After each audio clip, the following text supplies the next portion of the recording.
എല്ലാവർക്കും നമസ്കാരം. ഇന്ന് ചില കാര്യങ്ങൾ നമുക്കൊന്ന് മനസ്സിലാക്കാം. യോഗയെ പറ്റിയും മെഡിറ്റേഷനെ പറ്റിയിട്ടും ചില കാര്യങ്ങളൊന്ന് അറിഞ്ഞിരിക്കുക. അതിനുവേണ്ടി തയ്യാറാവുക.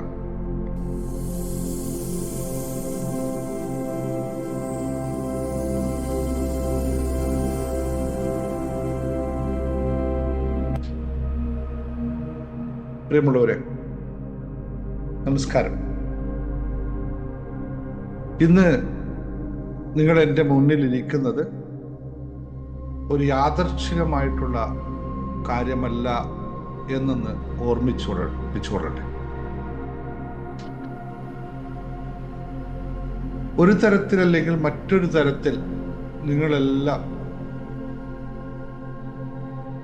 നമ്മുടെ ഉള്ളിലുള്ള ശാന്തതയെ തേടിയുള്ള യാത്രയാണ്. നമ്മൾ നിരന്തരമായി എന്തോ ഒന്ന് തേടിക്കൊണ്ടിരിക്കുന്നു എന്നതാണ് ഈ പറഞ്ഞതിൻ്റെ അർത്ഥം.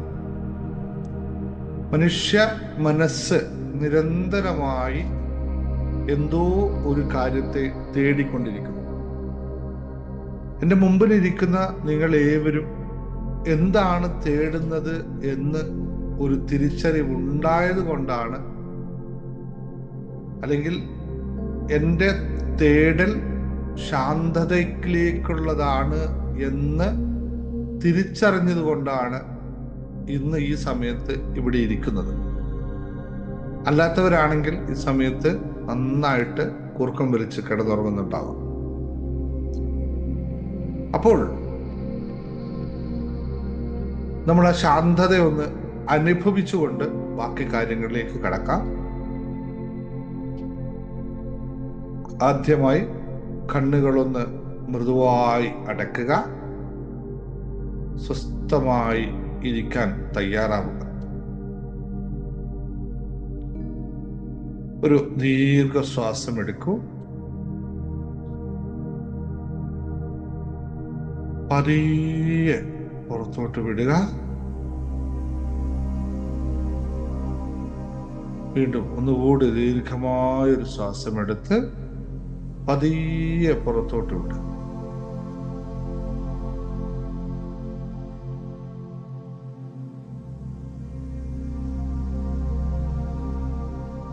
ഇന്ന് നമുക്കിവിടെ പുതിയതായി ഒന്നും പഠിക്കാനുള്ള ഉദ്ദേശമൊന്നുമല്ല, പക്ഷേ ചിലതിനെ ഒന്ന് ഓർത്തെടുക്കാനുള്ള ഒരു നടപടിയാണ്.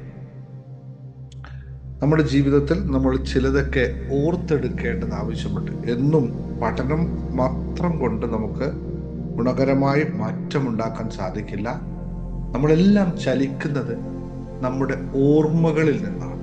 അപ്പോൾ നമ്മൾക്ക് ആ ഓർമ്മകളിലേക്ക്, നമ്മളിൽ അന്തർലീനമായി കിടക്കുന്ന ആ ഓർമ്മകളിലേക്ക് ഒന്ന് പോകാം. ഇപ്പോൾ ഞാൻ നിങ്ങളോടൊരു ചോദ്യം, വളരെ ലളിതമായൊരു ചോദ്യം ചോദിക്കട്ടെ.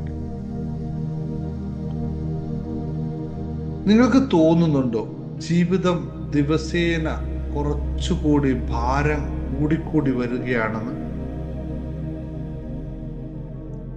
ചിലപ്പോ ശരീരം ക്ഷീണിച്ചിട്ടൊന്നുമില്ല, പക്ഷെ മനസ്സ് വല്ലാതെ ക്ഷീണിച്ചിരിക്കുന്നു എന്ന് തോന്നാറുണ്ട്. ആരെങ്കിലും ഒരു വാക്ക് പറഞ്ഞാൽ അത് വല്ലാതെ നമ്മളെ ബുദ്ധിമുട്ടിക്കും. അതിനെപ്പറ്റി ദിവസങ്ങളോളം ഓർത്ത് മനസ്സിങ്ങനെ സദാ ചഞ്ചലമായി കിടക്കും. ഇതൊരു സാധാരണ കാര്യമല്ല കേട്ടോ. മനസ്സ് ചുരുങ്ങുന്നതിന്റെ ലക്ഷണമാണ് ഞാൻ ഈ പറഞ്ഞത്. പക്ഷെ സന്തോഷമുള്ളപ്പോൾ എന്തായിരിക്കും സംഭവിക്കുക? അതും കൂടി നമുക്ക് അറിഞ്ഞു പോകണം, അല്ലെ? നമ്മൾ സദാ ചുരുങ്ങുന്ന മനസ്സിന്റെ അവസ്ഥയെ പറ്റി നിങ്ങളിപ്പോ ചിന്തിച്ചു, നിങ്ങളുടെ അനുഭവങ്ങളെ ഓർത്തെടുത്തു. പക്ഷെ സന്തോഷം നമ്മൾക്ക് ഉണ്ടായിട്ടുണ്ടോ എന്ന് ചോദിച്ചാൽ അത് ഓർമ്മയിൽ ഇല്ല എന്നതായിരിക്കും പറയാനുള്ളത്. ഒന്ന് ആലോചിച്ചു നോക്കൂ. ചില സമയത്ത് അല്ലെങ്കിൽ നിങ്ങളുടെ സന്തോഷം അനുഭവിച്ചപ്പോൾ നിങ്ങളുടെ മനസ്സിങ്ങനെ വികസിക്കുന്നതായിട്ട് നിങ്ങൾക്ക് തോന്നിയിട്ടുണ്ട്? മനസ്സ് ചെറിയ സന്തോഷമായിരിക്കും അനുഭവിച്ചിട്ടുണ്ടാവുക, പക്ഷെ മനസ്സ് വല്ലാത്തൊരു വികസനം നടന്നതായിട്ട് നമ്മൾ അനുഭവിച്ചിട്ടുണ്ട്. അപ്പൊ അതുപോലെ തന്നെ മറ്റൊരു സമയത്ത് നിങ്ങൾ അപമാനിക്കപ്പെട്ടു എന്ന് ഓർത്തു നോക്കൂ. നിങ്ങൾ ചില സമയത്ത് നിങ്ങളുടെ ജീവിതത്തിനകത്ത് അപമാനം സഹിക്കേണ്ടി വന്നിട്ടുണ്ട്. അപ്പോഴും മനസ്സെന്താ ചെയ്തത്? മനസ്സ് ചുരുങ്ങുകയാണ് ചെയ്തത്, നമ്മൾ ഒതുങ്ങുകയാണ് ചെയ്തത്, അല്ലേ? ഇതിനെ ഒന്ന് വിശകലനം ചെയ്തു. ഇതാണ് നമ്മൾ മനസ്സിലാക്കേണ്ടത് ബോധത്തിന്റെ സ്വഭാവം എന്നുള്ളത്. മനസ്സ് വികസിക്കുമ്പോൾ നമ്മൾ സന്തോഷിക്കുന്നു, അല്ലെങ്കിൽ സന്തോഷം വരുമ്പോൾ മനസ്സ് വികസിക്കുന്നു. വിഷമം വരുമ്പോൾ മനസ്സ് ചുരുങ്ങുന്നു. ഇത് ശരിക്കും നമ്മൾ മനസ്സിലാക്കി കഴിഞ്ഞാൽ ഈ ബോധത്തിന്റെ അവസ്ഥ നമുക്ക് അറിയാൻ സാധിക്കും. അല്ലെങ്കിൽ ലളിതമായി പറഞ്ഞാൽ, മരുന്നുകൾ കഴിച്ചാൽ ശരീരത്തെ ശാന്തമാക്കാം എന്ന് നമുക്ക് തോന്നാറുണ്ട്. പക്ഷേ മനസ്സിനെ ശാന്തമാക്കാൻ അത്തരം മരുന്നുകളൊന്നും ഇല്ലതാൻ. ഇവിടെയാണ് നമ്മുടെ ധ്യാനത്തിന്റെ മഹാത്മ്യം നമ്മൾ അറിയേണ്ടത്. ഇത്രയും സമയം ഞാൻ നിങ്ങളോട് സംസാരിച്ചപ്പോൾ നിങ്ങൾ എന്തോ ഒരവസ്ഥ അനുഭവിച്ചു എന്നുള്ള സത്യമല്ലേ? ഞാൻ ഇവിടെ ഇരുന്ന് ഈ ഒരു കാര്യത്തെ പറഞ്ഞപ്പോൾ തന്നെ നിങ്ങൾക്ക് അസമാധാനത്തെ അല്ലെങ്കിൽ ചുരുങ്ങിയ മനസ്സിൽ നിന്നും എവിടെയോ ഒരു പ്രതീക്ഷയുടെ മനസ്സ് നിങ്ങൾക്ക് കാണാൻ പറ്റി. നിങ്ങളൊരു പ്രതീക്ഷയുടെ വാതിലുകൾ തുറക്കുകയുണ്ടായി. ഞാൻ ധ്യാനത്തെ പറ്റി പറഞ്ഞപ്പോൾ തന്നെ നിങ്ങൾക്ക് പ്രതീക്ഷയുടെ ആ വാതിലുകൾ തുറക്കാൻ സാധിച്ചുവെങ്കിൽ യഥാർത്ഥത്തിൽ ധ്യാനം ചെയ്യുമ്പോൾ എത്ര വിശാലമായിട്ടുള്ള തുറന്ന ഒരു വാതായനങ്ങൾ തുറന്ന ഒരു വിശാലമായ മനോഹരമായ പ്രകൃതി രമണീയമായ പച്ചപ്പ് നിറഞ്ഞ നീലാകാശമുള്ള ഒരു സ്ഥലം നമുക്ക് ലഭ്യമാകും, അല്ലെങ്കിൽ ഒരു പൂന്തോട്ടം നമുക്ക് ലഭ്യമാകും എന്നൊന്ന് ചിന്തിച്ചു നോക്കൂ. ഇവിടെയാണ് നമ്മൾ ധ്യാനത്തിനെ പറ്റി അറിയേണ്ടതും ചെയ്യേണ്ടതുമായ. നമ്മുടെ മഹാന്മാരായ അല്ലെങ്കിൽ നമ്മുടെ യോഗിമാർ പറയുന്ന ഒരു തത്വമുണ്ട്. നമ്മുടെ ശരീരത്തിൽ പല ശക്തി കേന്ദ്രങ്ങളുണ്ട് എന്നുള്ളത്. ഏകദേശം 109ഓളം ശക്തി കേന്ദ്രങ്ങൾ നമ്മുടെ ശരീരത്തിനകത്തുണ്ട് എന്നുള്ളതാണ് യോഗി തത്വം. പക്ഷെ അതിൽ നമ്മൾ സാധാരണക്കാരനെ സംബന്ധിച്ച് 7 പ്രധാനപ്പെട്ടവ. അത് നമ്മുടെ മൂലാധാര ചക്രം മുതൽ സഹസ്രാര ചക്രം വരെ നീണ്ടു നിൽക്കുന്ന 7 തത്വങ്ങൾ, അല്ലെങ്കിൽ മേരുദണ്ഡത്തിന്റെ അടിഭാഗത്ത് ഏറ്റവും താഴെ ഭാഗത്ത് നിന്നും തുടങ്ങുന്ന ജീവശക്തിയുടെ അടിത്തറയായിരിക്കുന്ന മൂലാധാര ചക്രം മുതൽ നാഭി എന്ന് പറഞ്ഞാൽ ആത്മവിശ്വാസത്തിന്റെ അല്ലെങ്കിൽ നമ്മളാക്കി മാറ്റിയ നമ്മളുടെ ഉത്ഭവത്തിന് കാരണമായ, നമ്മുടെ സൃഷ്ടിക്ക് കാരണമായ, അല്ലെങ്കിൽ നമ്മുടെ നിലനിൽപ്പിന്റെ ആത്മവിശ്വാസത്തിന്റെ കേന്ദ്രമായ നാഭിയിൽ തുടങ്ങി നാഭിയിലെത്തി അവിടെ നിന്നും സ്നേഹത്തിന്റെ, നിർമ്മലതയുടെ, കാരുണ്യത്തിന്റെ, സഹവർത്തിത്വത്തിന്റെ, സഹനതയുടെ ആയി അറിയപ്പെടുന്ന ഹൃദയത്തിൽ, അല്ലെങ്കിൽ എല്ലാ ഭാഗത്തെയും ഒന്ന് ആലോചിക്കുക.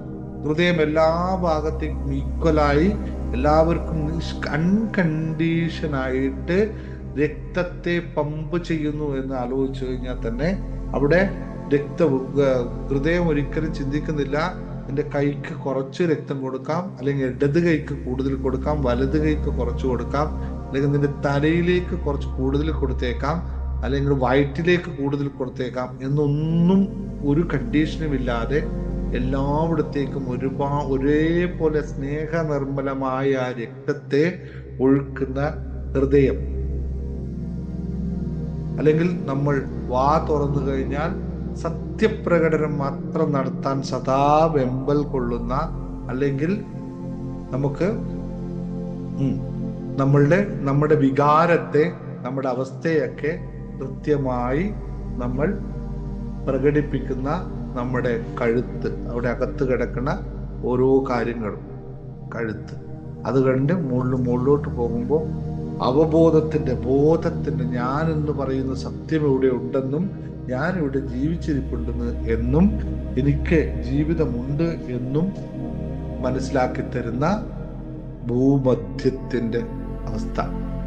അവിടെ നിന്ന് അങ്ങോട്ട് പോയാൽ ദൈവീകമായ മഹാശക്തിയാണ് നമ്മളെയെല്ലാം ചലിപ്പിക്കുന്നതെന്നും മനസ്സിലാക്കി തരുന്ന സഹസ്രാര ചക്രം എന്ന് പറയുന്ന തലയുടെ മുകൾ ഭാഗത്ത് വരെയുള്ള, ഇങ്ങനെ ഏകദേശം ഒരു ചക്രം മുതൽ മറ്റൊരു ചക്രം വരെ 12 ഇഞ്ച് ഇടവിട്ട് നിൽക്കുന്ന ഒരു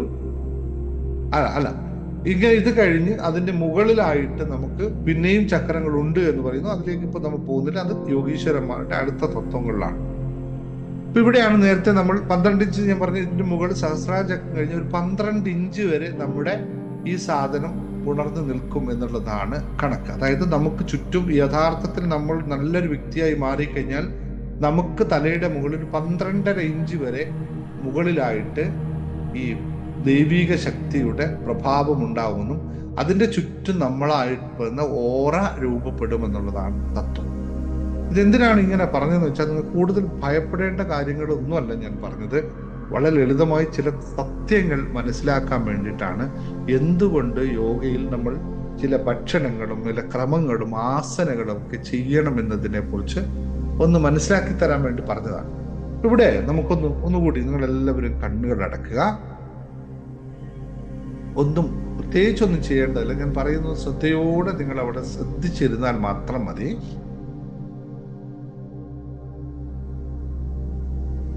നിങ്ങളുടെ ശ്രദ്ധ അവിടെ മൂലാധാര ചക്രത്തിലേക്ക് താഴെക്കടയുള്ള നിങ്ങളുടെ ഏറ്റവും മേരുദണ്ഡത്തിന്, അതായത് ഏറ്റവും താഴെക്കട ആ ഭാഗത്തേക്കൊന്ന് പോട്ടെ. അവിടെ ശ്രദ്ധിച്ചു കൊണ്ടിരുന്നാൽ മാത്രം മതി. ഇപ്പൊ നമ്മൾ പ്രത്യേകിച്ചൊന്നും തോന്നുന്നൊന്നുമില്ല, വെറുതെ അവിടെ ശ്രദ്ധിക്കുന്നത് മാത്രമാണ്. പതിയെ മുകളിലോട്ട് നാഭിയിലേക്ക്, പൊക്കൽ കുടിയിലോട്ട് ആ ശ്രദ്ധയൊന്ന് മാറ്റുക.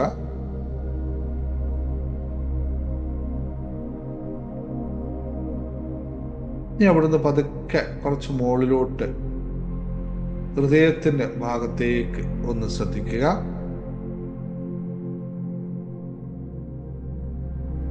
അവിടെ ഒരു സ്പന്ദനം ഇങ്ങനെ വൈബ്രേറ്റ് ചെയ്ത് നമുക്ക് അനുഭവിക്കാൻ സാധിക്കുന്നു.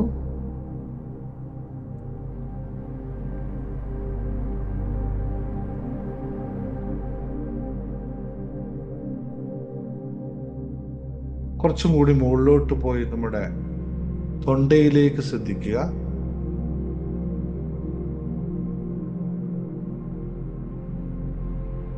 ഇനി മുകളിലോട്ട് രണ്ട് നെറ്റിത്തടത്തിന്റെ നെറ്റിയുടെ നടുഭാഗത്തേക്കൊന്ന് ശ്രദ്ധിക്കുക. ഇപ്പോൾ നിങ്ങൾക്ക് ചിന്തകളൊന്നും ഇല്ല എന്നൊന്ന് ആലോചിച്ചു നോക്കൂ, ഒന്ന് ശ്രദ്ധിച്ചു നോക്കൂ. പ്രത്യേകിച്ച് അനാവശ്യ ചിന്തകളൊന്നും ഇപ്പോൾ കടന്നു വരുന്നതില്ല. ആ നെറ്റിയുടെ നടുമധ്യത്തേക്ക് മാത്രം ശ്രദ്ധിച്ചിരിക്കുക. പൂർണ്ണമായും നിങ്ങൾ കേന്ദ്രീകൃതമായിരിക്കുന്നു, ആ ഭാഗത്തേക്ക് പൂർണ്ണമായി കേന്ദ്രീകൃതമായിരിക്കുന്നത് അനുഭവിക്കുക.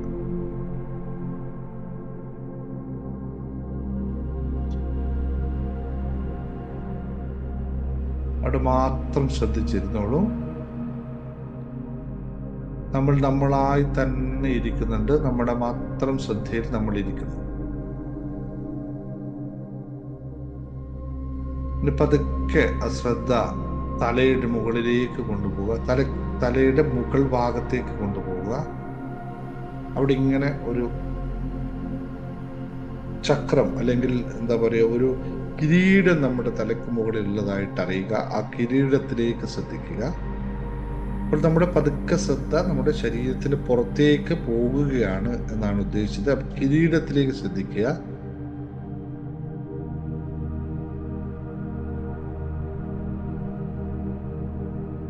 അവിടെ നിന്നും നിങ്ങളുടെ ശ്രദ്ധ നേരെ മുകളിലോട്ട് പോകട്ടെ, കുറച്ചും കൂടി മുകളിലോട്ട് പോകട്ടെ, കുറച്ചും കൂടി മുകളിലോട്ട് പോകട്ടെ. നമ്മുടെ കൈ പൊക്കാൻ പറ്റുന്ന അത്രയും മുകളിലോട്ട് പോകട്ടെ. അവിടെ നിന്നുകൊണ്ട് ഇപ്പോൾ നിങ്ങൾ താഴോട്ട് നോക്കുകയാണ്. അപ്പോൾ നമ്മുടെ ശരീരത്തെ പൂർണ്ണമായി നമുക്ക് കാണാൻ സാധിക്കും.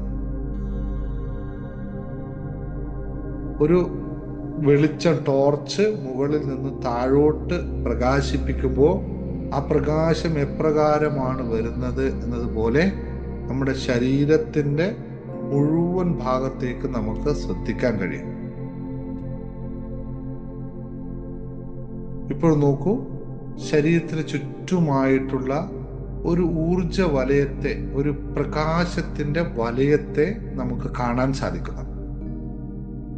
ശരീരത്തിന്റെ ചുറ്റുമായിട്ടുള്ള, അല്ലെങ്കിൽ ശരീരത്തിൽ നിന്ന് പുറപ്പെടുന്ന ചൂടിന്റെ ഒരു വലയം നമ്മുടെ ശരീരത്തിന് ചുറ്റും നമുക്ക് കാണാൻ സാധിക്കുന്നു.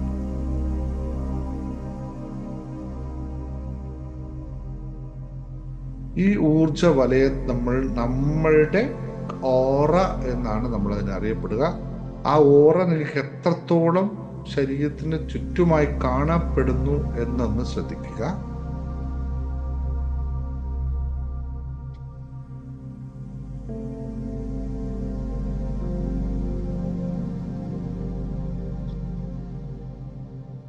ഇപ്പൊ നമ്മുടെ ശരിയായ അവസ്ഥ നമുക്ക് മനസ്സിലാക്കാൻ സാധിച്ചു. ഇനി പതുക്കെ തിരിച്ചു വരാം. തിരിച്ച് ശരീരത്തിൽ തന്നെ പ്രവേശിച്ചോളുക.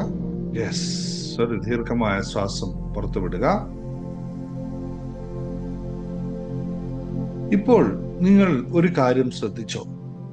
Just come back and be normal ആകുക. ഇപ്പോൾ നിങ്ങൾ ഒരു കാര്യം ശ്രദ്ധിച്ചു. ഇവിടെ വലിയ ശബ്ദങ്ങളൊന്നുമില്ലായിരുന്നു. വളരെ സ്വസ്ഥമായി നമ്മളെ കൊണ്ട് തന്നെ നമ്മളായി ഉയർന്നു പോയി നമ്മുടെ മുഴുവൻ ശ്രദ്ധിക്കാൻ നമുക്ക് പറ്റി. അല്ലെങ്കിൽ നിശബ്ദതയിൽ ഇരുന്നു കൊണ്ട് നമ്മളെ അനുഭവിക്കാൻ നമുക്ക് പറ്റി. ശരിയാണല്ലോ അല്ലെ? ഇങ്ങനെയാണ് യോഗയിലൂടെ അല്ലെങ്കിൽ മെഡിറ്റേഷനിലൂടെ നമ്മളുടെ ശാന്തത നമ്മൾ അനുഭവിക്കുക. ഇവിടെ വലിയ കോലാഹലങ്ങൾ നടന്നിട്ടില്ല, ശബ്ദങ്ങളില്ല, ആരവങ്ങളില്ല, ഒന്നുമില്ല. പക്ഷെ നമുക്ക് നമ്മളെ നന്നായി മനസ്സിലാക്കാൻ സാധിച്ചു, നമ്മളെ ഉൾക്കൊള്ളാൻ സാധിച്ചു. അപ്പൊ ഇങ്ങനെ ഒരു ദിവസം ഒരു 10 മിനിറ്റും 15 മിനിറ്റും നിങ്ങൾക്ക് ശാന്തമായി ഇരിക്കാൻ കഴിയുന്നെങ്കിൽ അതല്ലേ ഏറ്റവും വലിയ നേടൽ, ഏറ്റവും വലിയ സമ്പാദ്യം എന്ന് പറയുന്നത്. ഇങ്ങനെ നിങ്ങൾക്ക് 10 മിനിറ്റ് ഇരിക്കാൻ കഴിയുന്നില്ലെങ്കിൽ അതും ഒരിക്കലും നിങ്ങളുടെ തെറ്റല്ല. പകരം നിങ്ങളുടെ മനസ്സ് വികസിക്കാത്തതിന്റെ കുറവാണ്. അല്ലെങ്കിൽ മനസ്സിങ്ങനെ വികസിപ്പിച്ചെടുക്കാൻ ആരും നിങ്ങളെ പഠിപ്പിച്ചില്ല എന്നുള്ളതാണ്. ഉറക്കം പോലും വരാത്ത അവസ്ഥയിൽ ജീവിക്കുന്നവര് എങ്ങനെയാണ് ഇത് ആസ്വദിക്കുക എന്നൊന്ന് ചിന്തിച്ചു നോക്കിയേ. അപ്പോ ജീവിതത്തിന്റെ അടിസ്ഥാനം എന്ന് പറയുന്നത് നിങ്ങൾക്ക് മനസ്സിലായി കാണും എന്ന് വിശ്വസിക്കുന്നു. Thank you very much. See you next time. Thank U.